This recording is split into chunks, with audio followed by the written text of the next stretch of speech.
Another tough day? I know.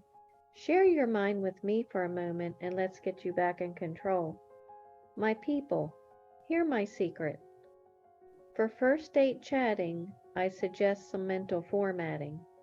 It's based on the words of Marcus Aurelius in the book of Proverbs.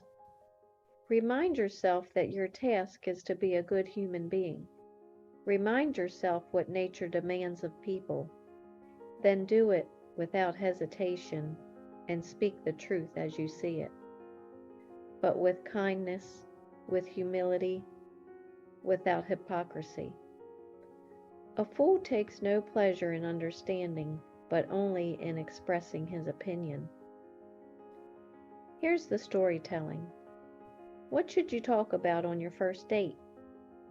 Remind yourself that your task is to be a good human being. A fool takes no pleasure in understanding. I have topics planned out in my mind to discuss on our first date. I realize that the first dates can be quite awkward when I haven't thought about what information I need to glean from my date in order to determine if we are a good fit. I improve my ability to prepare appropriately with kindness and respect for the person I will be meeting on our first date.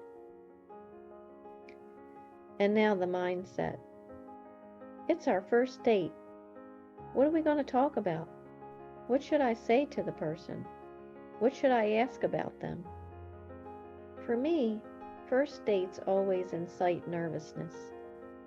If you're like me, you want to meet expectations and present the best version of yourself, and sometimes that leads to a conversation that feels a little stilted. However, I suggest you remember that you're both here to have fun as well as learn a little more about each other. So don't dive headfirst into anything too serious. To help you, I'll share topics that I found are quite useful on a first date.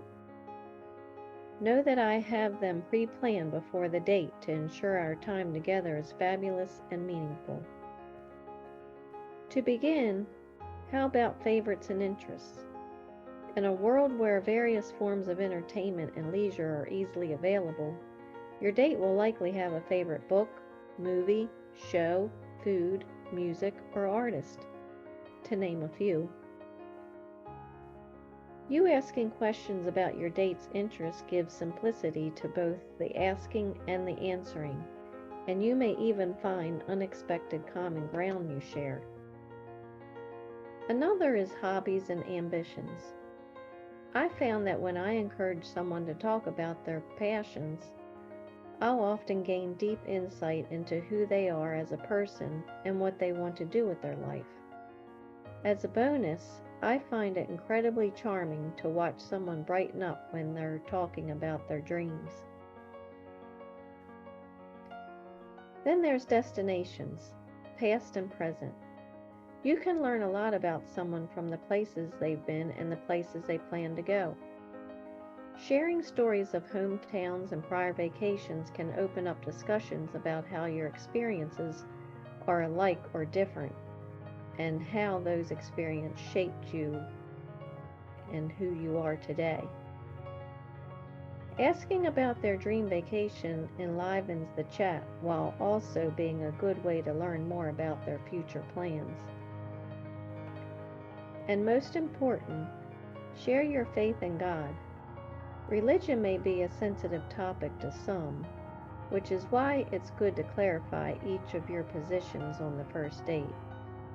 I never feel awkward talking about how God is an integral part of my life when chatting with others. God is the center of my life, period.